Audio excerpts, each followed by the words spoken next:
Sir আপনার phone. কে phone করেছে? কে আবার? ভজন গুন্ডা। দে।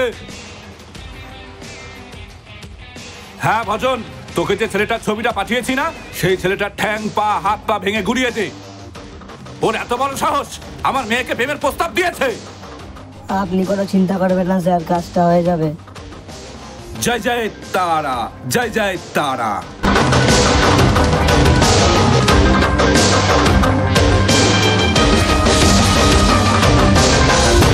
মেম সাহেবের সাথে কি কলেজে ছেলেপেলে পাঠাবো নাকি? হ্যাঁ নিশ্চয়ই, ও যেখানে যাবে সব সময় যেন আমাদের ছেলে পেলে সঙ্গে যাই, ওর দিকে যেন কোনো ছেলে চোখ না তুলে তাকাতে পারে। কিন্তু মেম সাহেব তো এসব পছন্দ করে না। কোথায়? ও এখনো ঘুম থেকে ওঠেনি? এখনো কি মেম সাহেব ঘুম থেকে সময় হয়েছে নাকি ওঠার? রিয়া মা আমার, সকাল হয়ে গেছে, ওঠো, কলেজে যেতে হবে তো, আর ঘুমিও না। কি হয়েছে, চেঁচাচ্ছে কেন? কলেজে যাবি না?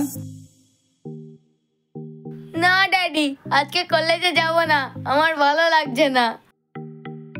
চলো মা, বসো। ঠিক আছে, তোর যা ভালো লাগে তুই তাই কর, কিন্তু বাড়ির থেকে বেরোবি না, আমার একটা জরুরি মিটিং আছে। এই গাড়ি বের কর। ড্যাডি, তোমার এই লোকজনকে বলে দেবে আমার সাথে সাথে যেন না ঘোরে, আমার এইসব ভালো লাগে না। আরে মা, ওরা তো তোর সঙ্গে ভালোর জন্যই থাকে। স্যার চলুন।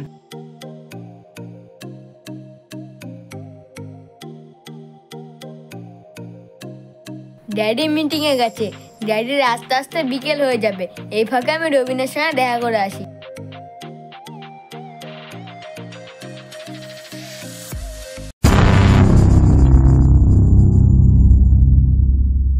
এই যে সুন্দরী, কোথায় যাচ্ছ? যেখানেই যাই, তোমাদের কি? ও মায়েরি, তোমাকে না খুব হেব্বি লাগছে, মনে হচ্ছে তোমার গালে একটু চুমু খাই। তোর ঘরে মা বোন নেই, তুই আমাকে এইসব কথা বলছিস? আছে তো সবাই, কিন্তু শুধু তোমাকেই আমার লাগবে। ফালতু ছেলে কোথাকার।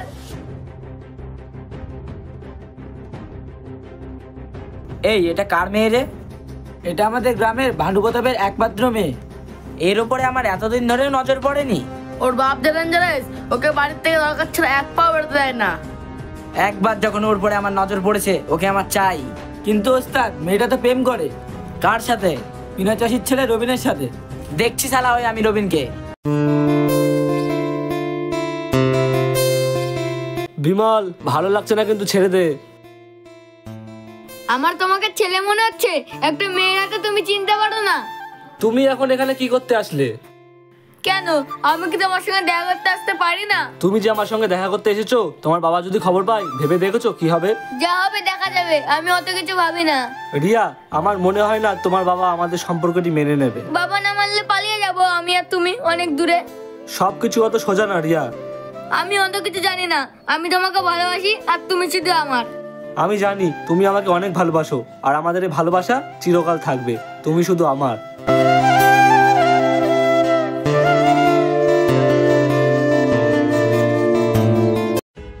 দাঁড়ান দাঁড়ান স্যার, দাঁড়ান দাঁড়ান। তোর কি মাথা খারাপ? তুই কার গাড়ি থামিয়েছিস তুই জানিস? স্যারের সাথে একটা জরুরি কথা ছিল। তাই বলে এইভাবে রাস্তায় থামিয়ে? আচ্ছা ঠিক আছে, বল কি কথা। স্যার, আপনার মেয়ে আমাদের গ্রামে বিনয় চাষির ছেলের সাথে প্রেম করছে। কি আবল তাবল বকছিস তুই? আমি সত্যি বলছি, ও মাঝে সাঝে মাঠে দেখা করতে আসে, আজকে হয়েছিল, আমি দেখলাম। তাহলে কি বিনয়ের ছেলের হাড়গোড় ভেঙে আসবো? না, আগেই না, এই বিষয়টা আমি ভালোভাবে ভেবে দেখবো। এই তুই এখন যা।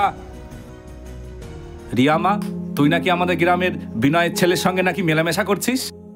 হ্যাঁ বাবা, আমি রবিনকে ভালোবাসি। তুই আমার মেয়ে হয়ে একটা চাষির ছেলের সঙ্গে প্রেম করছিস? ছি, তুই আমার মান সম্মান কিচ্ছু রাখলি না। বাবা, আমি তোমাকে বলে দিলাম, আমি রবিনকেই ভালোবাসি আর ওকেই বিয়ে করব। আজকে থেকে তোর বাড়ির বাইরে যাওয়াই বন্ধ। চল ঘরে চল।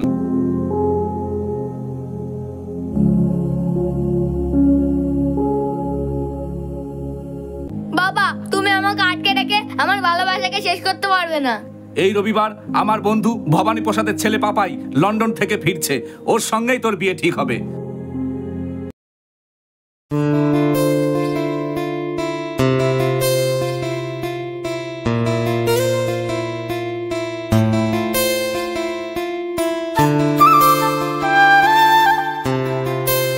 আরে কে এসেছে আমার বাড়িতে? এসো বাবা এসো।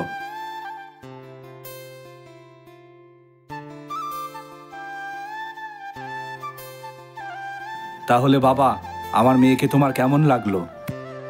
সত্যি অসাধারণ দেখতে, এই বিয়েটা আমি পাকা করতে চাই। হ্যাঁ, আমি তার জন্যই তো তোমাকে ডেকেছি, আমার মেয়েকে তোমার হাতে তুলে দেওয়ার জন্য। তাহলে একটা ভালো দিন দেখে বিয়েটা ঠিক করুন। আমি তোমার বাবাকে টেলিফোন করেছি, উনি সামনের দিন আসলেই পাকাপোক্ত কথাটা হবে। আমি আপনার মেয়ের সাথে একটু একা কথা বলতে পারবো? হ্যাঁ নিশ্চয়ই, তোমরা দুজনে ওপরে চলে যাও।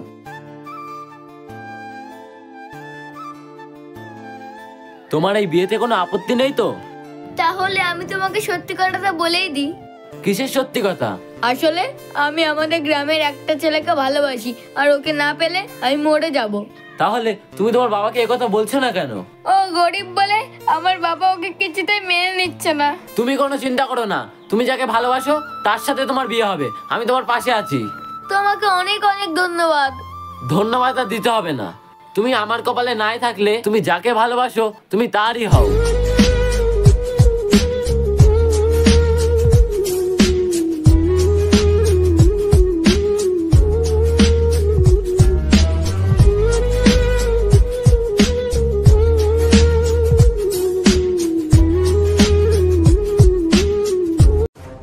বলেছিলাম না তুই শুধু আমার, আমি ছাড়া তোকে কেউ পাবে না। উস্তাদ, আর বেশি দেরি না করে সুন্দরীকে তুমি বিয়ে করে নাও।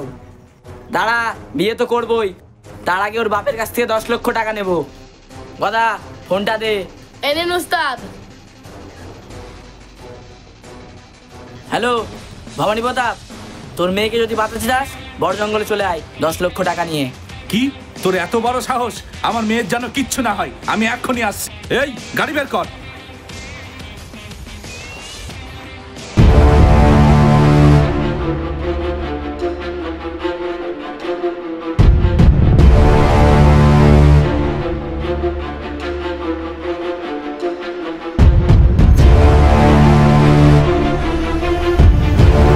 কিরে শালা, ফোন করলাম বাপকে আর এসেছে 2 আশিক।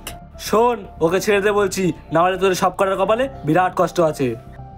চুপ, এখানে তোর কোনো কথা চলবে না, এখানে শুধু আমার রাজত্ব। যা, ওদের মেরে শাটপাট করে দে।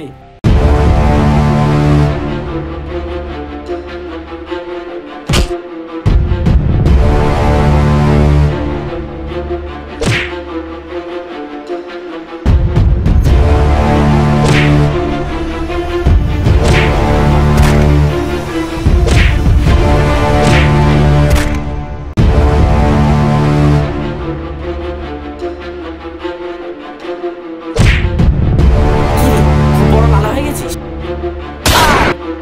বাবাই।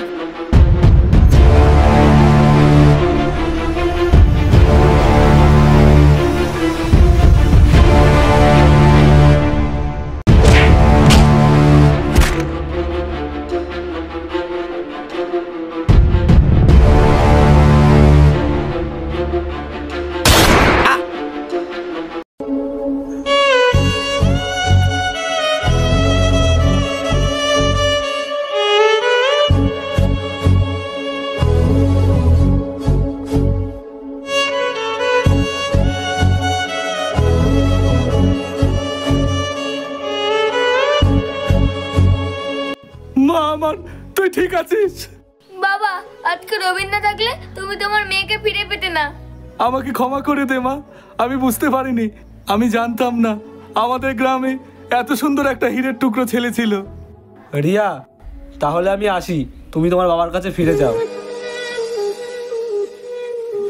রবিন, যেও না।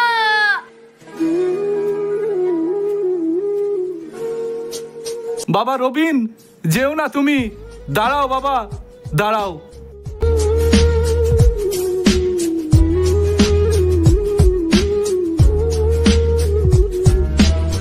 বাবা, আজকে তোমাকে, আমার মেয়েকে তোমার হাতে তুলে দিলাম, ও শুধু তোমার।